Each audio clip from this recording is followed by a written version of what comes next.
Welcome to the BumbleKast. I'm your host, Ian Flynn, the Bumble King, and joining me as always is my Bumble co-host, Kyle, JCRB Krause. What do you want? Oh, it's question time again. Okay, good. What I want is you to read the questions that come from our patrons over at patreon.com/BumbleKast, Ko-fi.com/BumbleKast, and our YouTube members. Okay. That's what I want to. Let's start off with this one from Johnny. With Gun's status in the games being MIA, how's the Gun Commander enjoying his extended vacation? Has he been able to take the family to Olive Garden? Knowing him, he doesn't ever take a vacation. He's always finding some work to do. Something to do. Rebuilding Gun by hand if he has to. Brick by brick. All right. Jara has a question. Is E10000R a unique creation of Eggman's? I know that the E10000Gs were mass-produced in the bunches, and that E10000B was Metal Sonic in disguise, but I wasn't quite clear on what the E10000R's whole deal was.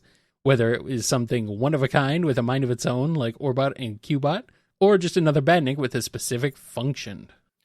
I can't recall it ever really showing up in the story in any meaningful way, so I would imagine it's just a bot. Can you see more than one in some of the races, maybe? It's been so long. I don't know. What is this from? What are the E10000Rs in? That's from the Rider series. Oh, okay. They're the egg pawns that look like backwards ball caps. Oh, okay. All right. And I seem to recall there was a 10,000Y model that's only like a background element. Interesting. Fascinating. King Tails has a question. Eggman decides to build a machine to take Sonic's speed and give it to himself, but Cubot spills Eggman's coffee all over the controls, causing the machine to explode. When the dust settles, Sonic finds that instead of losing his speed, the machine had given him all of Eggman's knowledge and skills, while Eggman has been deprived of his genius. What do Amy, Knuckles, and Tails make of the new ultra-smart Sonic, and how does Eggman cope with no longer being the world's greatest genius? Nobody really notices on Sonic's part because he's not going to show it off. Like he's a genius, but he's still Sonic. He's laid back. He's chill about it. At most, Tails is working on something, and Sonic zips in and says, you might want to tighten that over there, or equation is off by this, buddy. And Tails is like, Sonic, how would you know? Oh, you're right. Have you been studying? Don't need to. When he doesn't ask Tails to dumb things down for him, then Tails will get suspicious. Sonic, are you pondering what I'm pondering? Yep. How? Eggman, though, is going to be a hilarious, flustered, comedic villain now, because everything he's going to do to try to get his genius back is going to fail because he's an idiot. Not even going back to school would help him? No, he wouldn't be able to think of that. He just needs a guy named Stone now to help him. Sonic runs by and finds him just wrapped up in flypaper traps. So, trying to catch me, huh? Yes. Did it work? Obviously not. All right, have fun.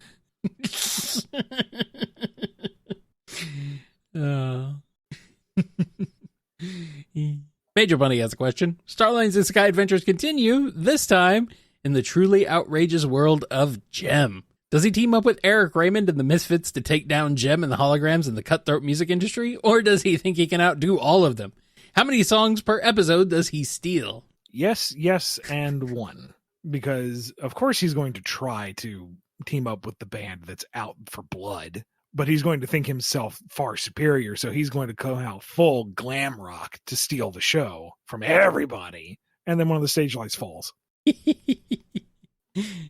Perfect. It was meant for Jim, but he hit that high note and it just rattled that bolt loose a little too early. Yep. Got him. Got himself. And his Isekai adventures continue. Truly outrageous. Matt Koi has a question. Another dinosaur question. According to Sonic Rush Adventure, Blaze's dimension contains actual living dinosaurs. Let's assume they're the same ones we know and love here on Earth.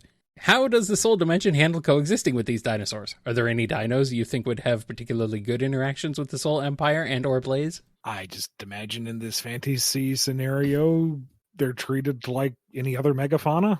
If you're out somewhere on the savannah and you see an elephant, you're like, hey, cool, it's an elephant. Don't get too close, you will die, but cool, it's an elephant. Yes. There's a giraffe. Hey, cool, a giraffe. Don't get too close. It'll kick your head in. But, cool, a giraffe.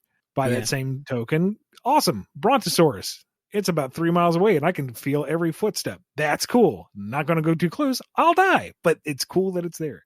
Yes. And I'm thinking her riding into battle on a Triceratops would be awesome. Oh, heck yeah, it would be. Like, have the frill donned out in the Soul Empire logo so it looks like a setting sun. Yeah. The horn shoot fire somehow. I don't know. Blaze gives it enchantment. So, each horn is a flamethrower. Yes. I'll allow it. I don't know. You don't need my permission, but I will allow it. And Malia has a question. In past BumbleKast, you've said that most people in Sonic's world don't know much about him or the details of his adventures. Say that Amy introduces Sonic to her good pal Styx. They're all having a lovely time, and then Styx pulls out her red string corkboard dedicated to Sonic, wanting to fill some gaps and confirm her suspicions of him being a lizard person. How does this heroic cryptid react to being grilled for life details by the franchise's most endearing conspiracy theorist? Oh, he plays along. He's having a grand old time confirming some stuff and then just feeding her absolute bull hockey. Is he hashtag knowing smiling? Oh, the entire time. Oh, boy. She's dropping all these continuity questions on him. He's like, oh, yeah, absolutely. This totally happened. No, it never actually happened. That's all part of a big cover-up story. It's a psyop. And Amy's just mortified. Sonic, stop it. She's believing every word. Sonic's like, well, you see, I have no parents because they were moon men. Styx is like, I knew it! Yeah, and Eggman, it's totally an act. It's just a suit. There's a hamster in there.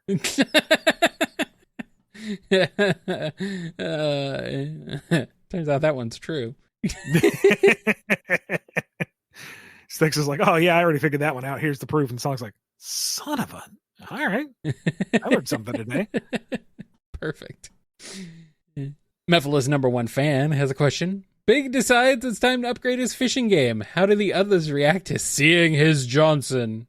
For reference, they're talking about an old boat commercial. The boat is called the Johnson. The Johnson brand boat. Johnson brand boat, yes. And in retrospect, that ad has aged poorly in today's vernacular. So no, I'm pretty sure it was intentional.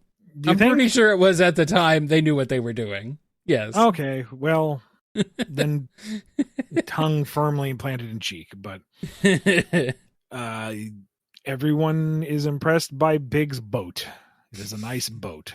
You go boating on the boat. Big's big boat. Off the boat. Big's boating adventure. Yes.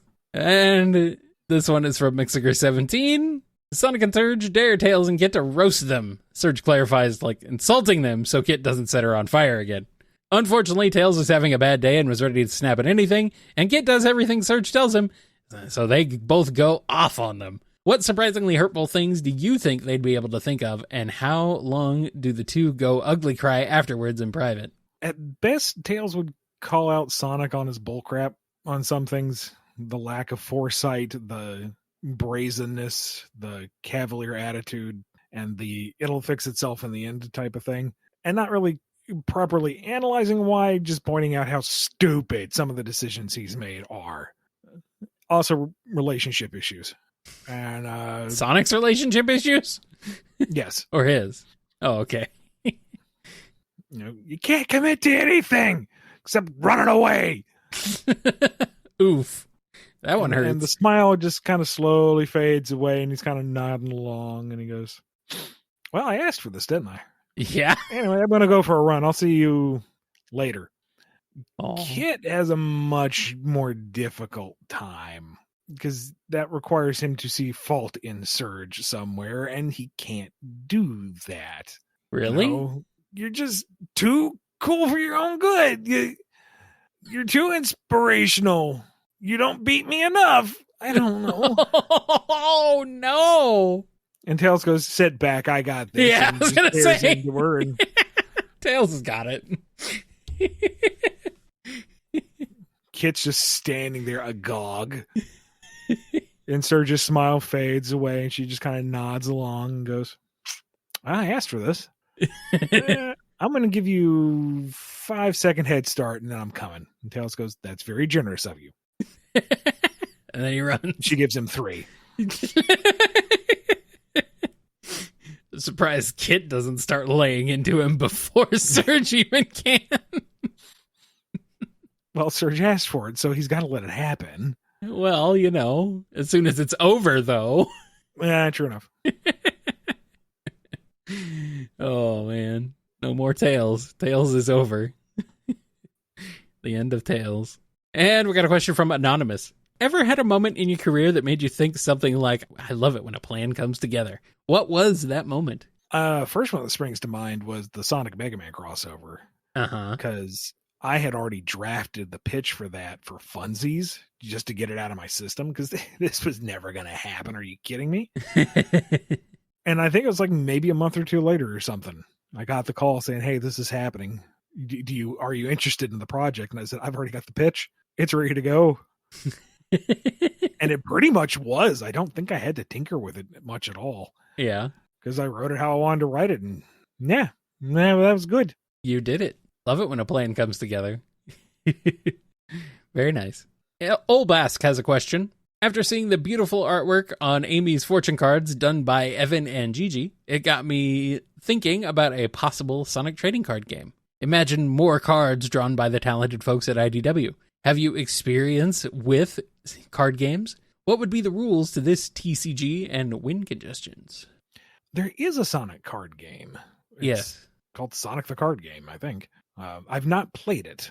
I've not played a lot of card games in general, to be honest, but so I don't know what the art is on the cards or what the rules are or how it goes. But a new and different one with the IDW crew behind it for art, that'd be sick. Not being one who plays a lot of card games, I don't really have a good basis for what would make a good card game. But being Sonic, I would imagine it'd need to be at least somewhat fast-paced. And since it is geared for a younger audience, fairly accessible rules-wise, nothing too complex. Yeah. It's not really a trading card game, though. That's more like just a tabletop deck game, like Uno. But how would you do a fast-paced card game that is a collectible card game without power creep hitting with the first expansion deck, Yeah, I don't know. You'd have to ask someone who actually knows something about trading card games to figure that one out. And that's not either of us. All right, and we got one from Professor Scruffy Matt.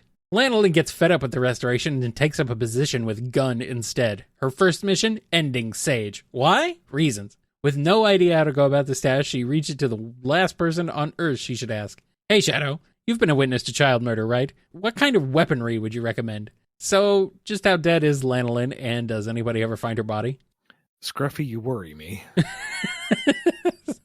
This is a little terrifying. This is dark, dude. Yeah. This is dark even for Shadow. And no, Shadow just kind of looks at her and then leaves and ghosts her. No more coffee get-togethers, no more complaining about work, just nothing. He's gone. Oof. And she cannot find him. Oof. Oh, man. Ship sunk. I mean, Lanolin may live, but she's dead on the inside. Oh, I thought that was before Shadow even. I thought she's been that way for a long time. No, she's just tired. I mean, same. And here's one from Quazzle J. Does IDW Metal Sonic think of Shadow? Perhaps in the context of move, I will get Sonic. Does he think of Shadow? What does... That's Sonic. No, that is Shadow. What does Metal Sonic think of Shadow? Sonic-like, but not Sonic. Therefore, not threat to being one true Sonic. Disregard. Okay. Was wondering. Weaknesses. Coffee, beans, childhood trauma. Yes. He doesn't think about Shadow, really. He has a one-track mind. And Reckons has a question. Vector finally gets to take Vanilla out on a date. Let's assume all expenses are covered somehow. Maybe Amy chipped in for the sake of love. What would Vector's idea be for a perfect date? Does he pull it off, or do spaghetti and shenanigans ensue? Is Vanilla actually wooed at all? Oh, there's spaghetti, because he takes her to that fancy Italian place all the way in Spagonia. Tails flew them over. He helped him out with that one. And yeah, Amy helped cover it, and Sonic talked to the people to actually get them in the door, because otherwise the wait time was 3 years. But they're here, and he actually put on his one good shirt and coat after he picked all the stickers off. Thank you, Charmy. And it's a very nice evening, and he's trying to be as sophisticated as possible, but it's spaghetti. Mm-hmm. It's saucy.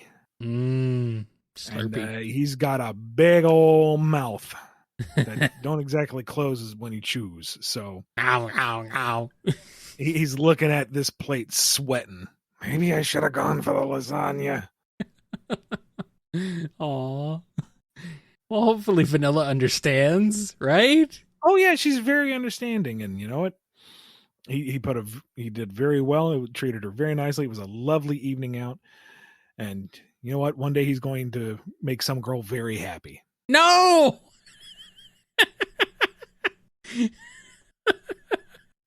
How could you do this?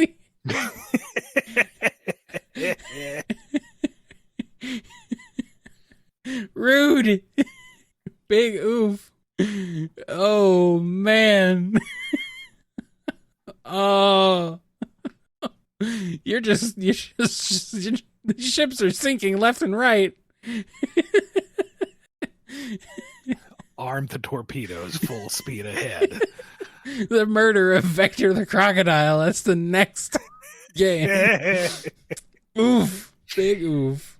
He gets back and Charmy's like, "Did you bring me breadsticks?" "Yeah, sure. Here you go." "Why is it covered in stickers?" "Revenge."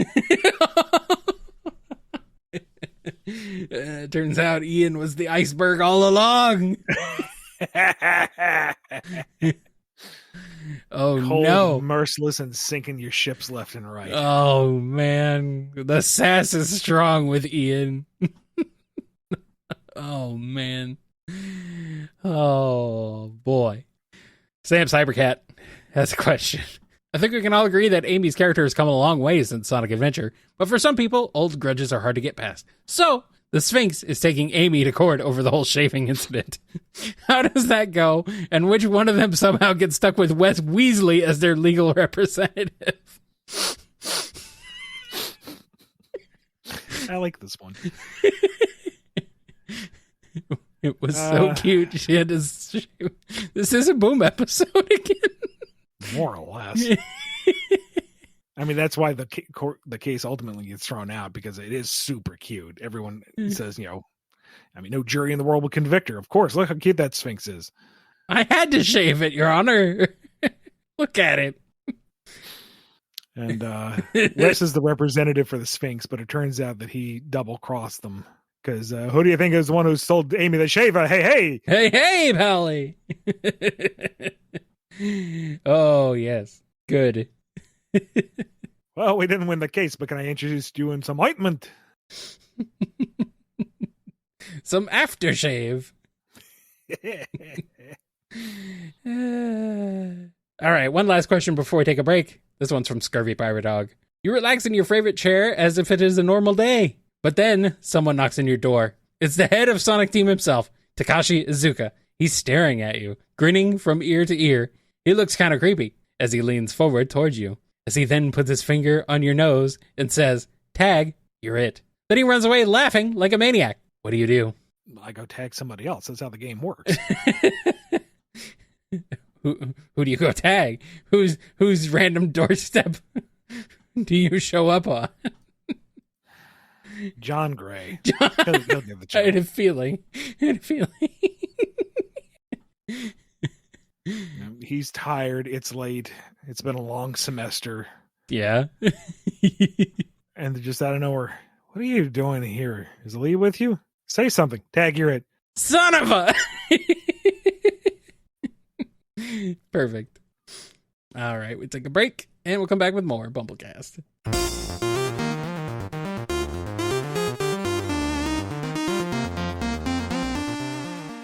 We have an ad here from Chaos Sonic 1. This is time to help a friend of mine, Una Florin, and her husband, H/. Una Florin's tumor has returned, and she needs help getting rid of it. Any donations and commission help for the operation would be wonderful. You can help support her by going to her Ko-fi, that's ko-fi.com/FlorinRosie, or support her via adopting her art, they look cute, or you can also help them by asking her husband for commissions. He's at Hyro_/ at Twitter, and while they have already collected the amount needed, it never hurts to have a little extra just in case of more fun surprises. Thank you from Chaos Sonic 1, and from those of us here at the BumbleKast. You can find links down in the description of the episode. We're back, and we got a question from SoccerCot. It's 1995, and Warner Brothers decide that their next cartoon will be Steven Spielberg Presents Sonic the Hedgehog, featuring the writers Tom Ruegger, Sherry Stoner, Paul Dini, Tom Minton, and Eddie Fitzgerald. Describe that cartoon. Adventures of, but it's funny. Oof. Oof. Wow, you are very spicy and sassy today. Dang. Holy crap. Tell me I'm wrong.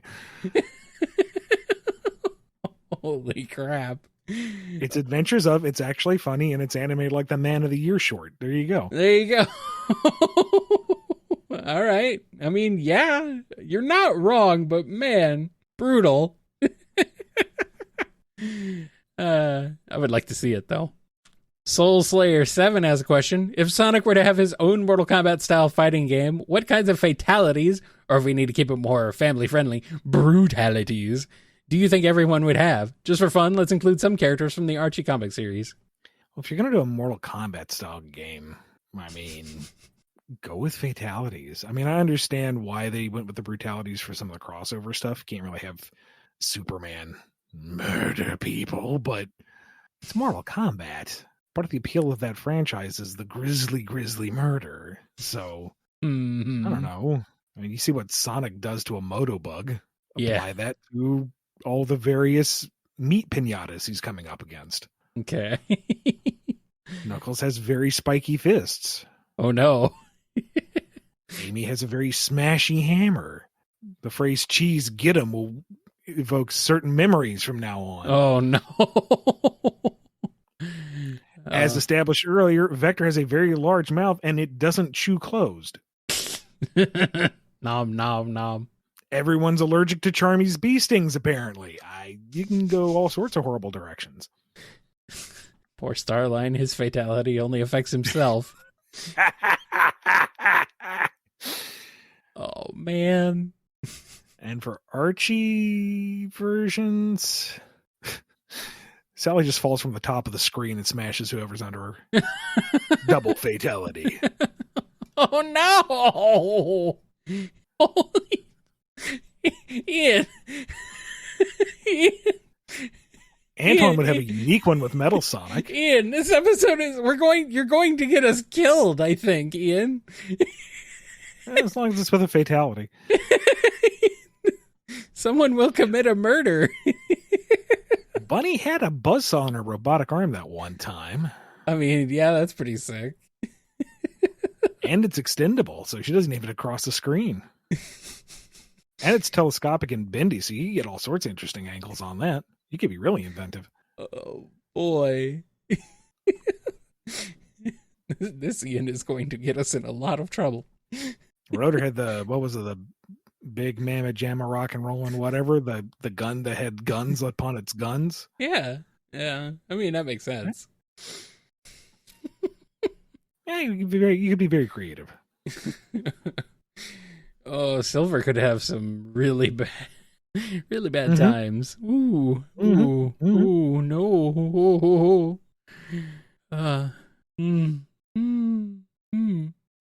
All right, let's move on. Sonic Sword Fighter has a question. It's the sequel to Mephiriz. Whatever Mephiles said to Blaze somehow worked, and the two are dating. Somehow the power of their love leads to Iblis getting released as a tiny kitten, one that Mephiles can't fuse with, at least for the moment. How do others react to this? As I mentioned before, no. Just why? No. Well, everyone is disturbed for reasonable reasons, but Blaze got him to calm down. So, okay, as long as they're happy. Mm-hmm. And that's the cat that Amy shaved. Mephiles would be mad, but it just proves that his little boo-boo is the cutest of all, so. It's true.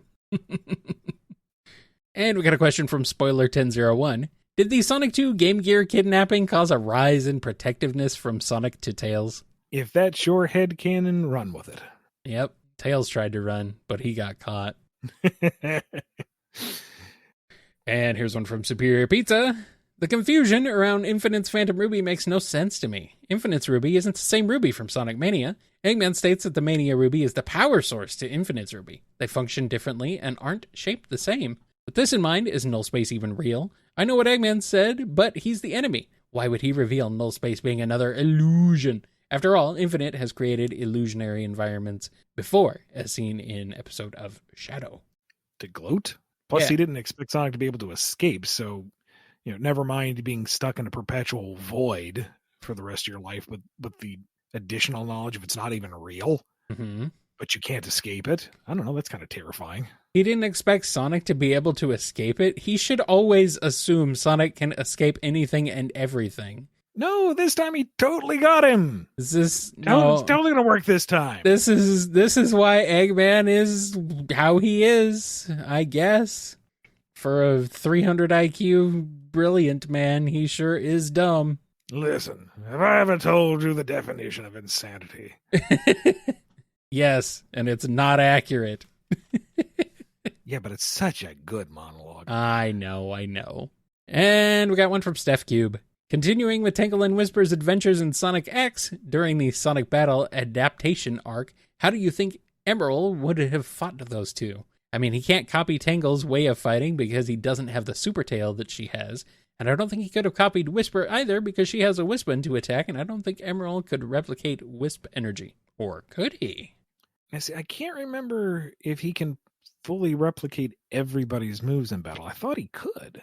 I thought that was the whole point of grinding all the cards. I thought that was sort of his thing. And he doesn't have wings, but he could do Rouge's mid-air hover by flapping his arms, and I'm pretty sure he got Tails' underground punchy arm thing, so he can produce stuff. He's got his arm cannon. Yeah, I mean, I don't see why. In that regard, he couldn't sprout a mechanical tail, or at least make his arms do the stretchy, and replicate the Wispon powers. Maybe not the same color, but he could conceivably do, I guess. Yeah, I don't see why not.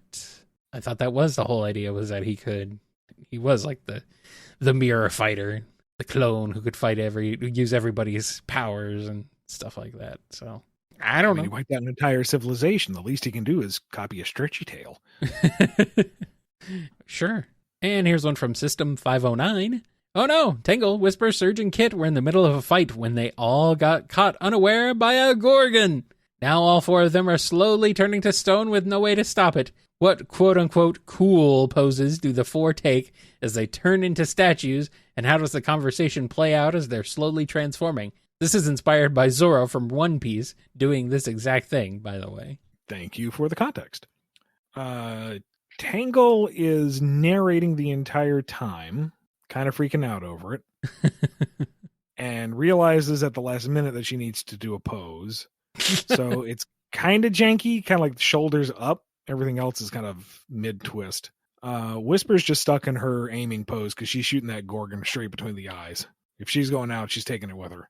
Surge is mid-stride trying to race over to strangle said Gorgon, so she's kind of stuck mid-reach. And Kit is stuck reaching towards Surge, because that's all he's thinking about is if he can wash away the stone effect in time. He cannot. No. So Whisper only gets the one cool pose out of all four of them. The other ones look like dorks, which, I mean, normal. It's about what you might expect. Kit becomes a fountain. Yes.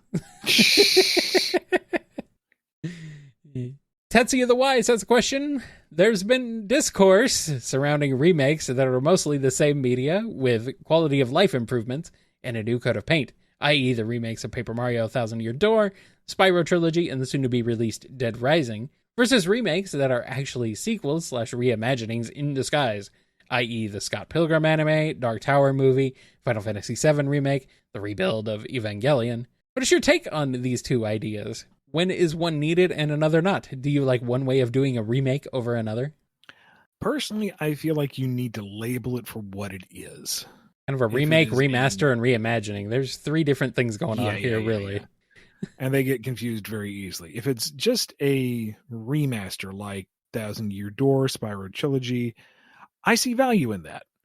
To use modern technology and lessons learned in the past to take something that is beloved for its merits and improve upon them, or realize them in a way that you couldn't a console generation or 2 ago. I'm not fond when it removes features or significantly changes something that you enjoyed about the original. As long as it is as faithful as possible, I have no issue with it, and I look forward to some of it. It's nice to revisit something, especially in some cases. I can't think of it off the top of my head, but there was something where it was a remaster or a remake of some kind, and they basically made it in the way you remembered it looking. And you go back to the original and it's like, oh, wait, this didn't look nearly as good as I remember. But they kept it in theme enough that you're like, oh, this feels nostalgic, except they've actually improved it significantly. What am I thinking of? There's quite a few. There's quite a few that have done that. I mean, I'd argue the Spyro trilogy is one of those. Paper Mario, Mario RPG, even maybe Star Wars, like one of the recent Star Wars remakes actually was a bit of a, like, it looks better than you thought, better than you remember, but you're like, oh, this looks exactly like it did before, but then you go back and you're like, no, it doesn't. Tales of Grace is actually getting a remaster, and that one I'm that's weird 50-50 on, because the upgraded textures are certainly nice. They're not nearly as muddy as they were on, was it the Wii or the Wii U? Tales of Graces? Probably Wii. Well, regardless, it's much cleaner textures, but it also makes it very clear how polygonal they are, and it's like, oh, I didn't realize how far we advanced. But anyway,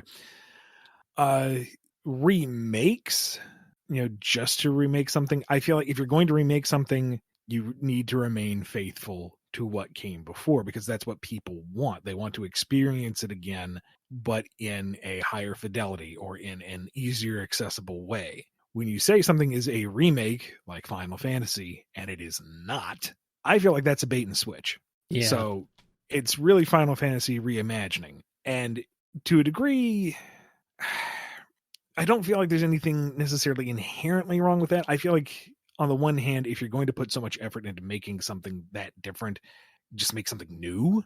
But I can also see the appeal of, you had all these ideas, but you couldn't use them or fully realize them in a certain way, and you want to take it in a new, fresh direction. So I guess if you are earnestly trying to say something new, to present something new with the material and in some way reflect what came before, there is artistic merit in that.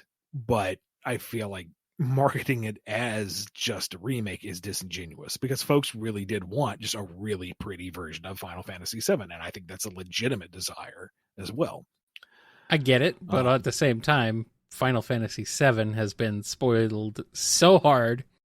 I can understand the feeling of being like they had to change things up.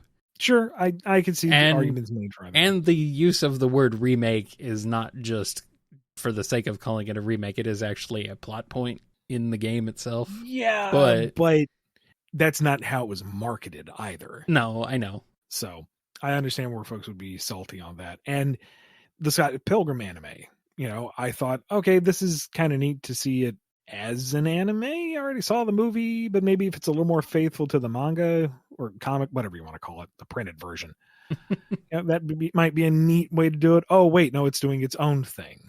Okay. Again, I feel like as long as you're upfront with what the project is, I have less of an issue when it takes liberties with the source material or taking it in a new direction. Mm-hmm, mm-hmm. All right. Well, let's move on to this here one from Oddly Roger. Sage starts operating on a subscription model. What would she demand as payment, and how would Eggman cover it every month? Nightly bedtime stories. Non-negotiable. But Daddy has to work. Non-negotiable.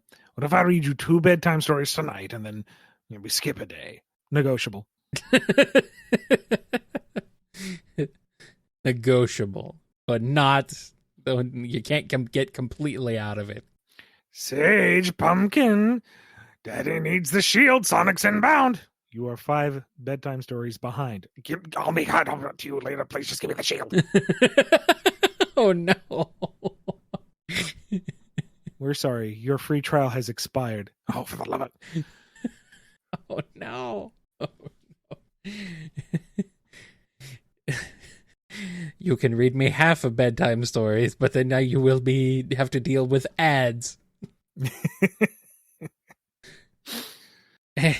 Cyberspace Coco has a question. What people don't know about Project Shadow is that after Black Doom contributed his DNA and left Gerald to his devices, the experiment went south. Turns out using a hedgehog as a base for the ultimate life form wasn't working, and Gerald had to switch to a Nutria, with barely any records reflecting this change. What are Sonic, Eggman, and Black Doom's reactions to meeting Dave the Ultimate Intern in Sonic Adventure 2 and Shadow's, or Dave's, game? How would the stories of those 2000s era games play out? I want it to play out the exact same way. It's just Dave. I found you, Faker! That's Sonic's line. Oh, wait, that's right. Faker? I think you're the fake hedgehog around here. You're comparing yourself to me? Huh? You're not even good enough to be my fake. I remember, Maria. I promised you revenge. It all starts with this. A gem containing the ultimate power. He's sounding like Mickey. Wow. It's hard to hit that falsetto. This is what you wanted, isn't it, Maria? Play it beat for beat, the exact same. Everyone plays it straight. Yep. Even Dave. But it's Dave, so... Confrontation in Sonic Heroes. Didn't you know? We had a date with Eggman too. Well, it'll be a date to die for.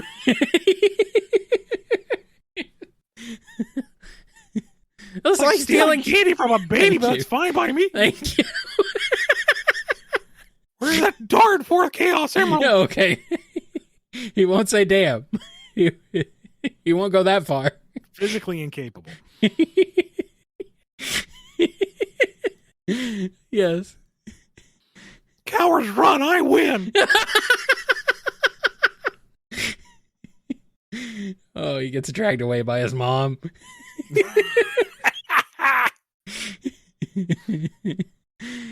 Oh boy. Oh boy. All hail David, the intern strikes again. Da, da, da, da, da, da. Yeah. All right. Take your order, but he will not be your friend.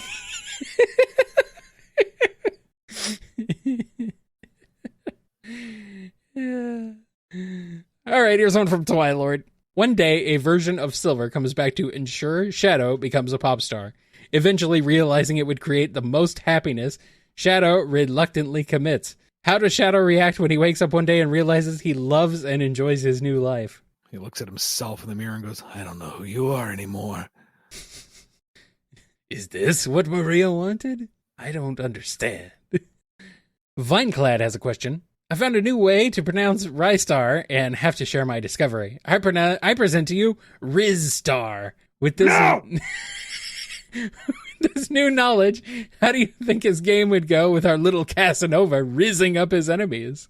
He gives very nice hugs. Are they really into that disarmed look? Like, maybe they're into that.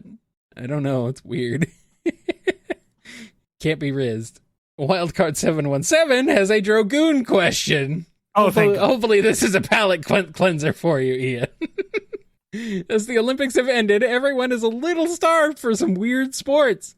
Aside from the rock cutting event, what other sports are found around Galaxant? Do each of the races have their own?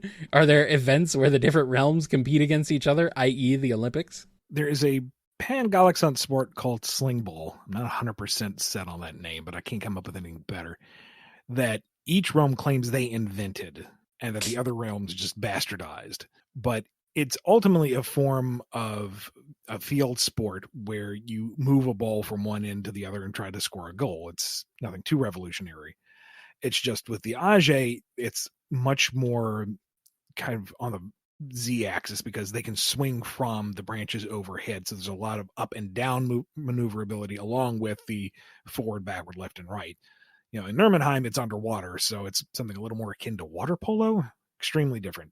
The Enchanti fly, so that changes things considerably.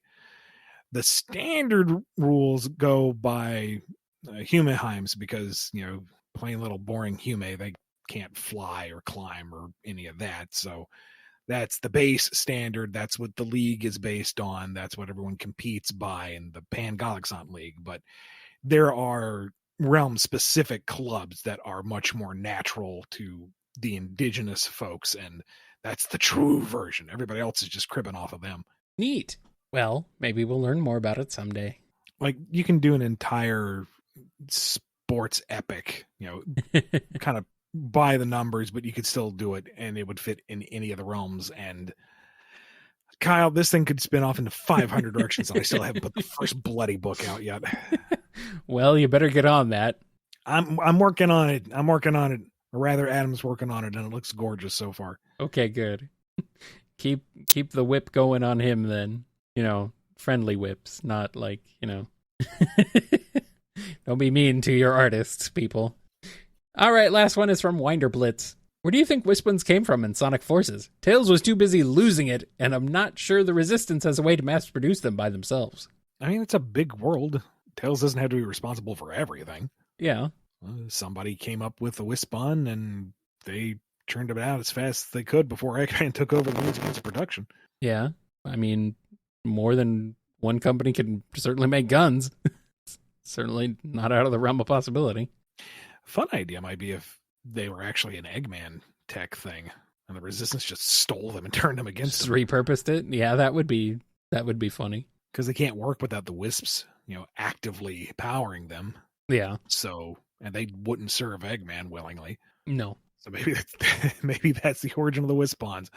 Eggman was going to outfit his army with this huge arsenal of crazy elemental weapons, but they actually refused on principle to fire, and so the Resistance took them. Good.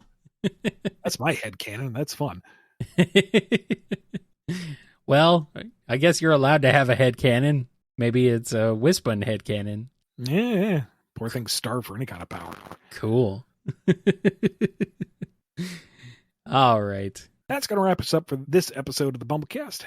Clever segue into mentioning we have a Patreon, patreon.com/BumbleKast, Ko-fi.com/BumbleKast, YouTube members. You know this, guys. It's September. And, is it September already? Holy crap. Yeah, we're already halfway through it, I guess. Oh, no. I'm melting into despair puddle. Be good to yourselves. Be good to each other. And we will see you next time on the BumbleKast. As we ever grow older and older. Yeah, Ian, you are fritzing out here right at the end, damn it. Of course I am. Yeah, you want to plug and replug just so we have a clean ending. Check test 1 2 1 2. Welcome back. Thank you. All your spite and sass on this overpowered your mic on this session. Scruffy Matt is sorry if he disturbed you with his question about lanolin. Scruffy, you will not be the first. You won't be the worst. Not even close.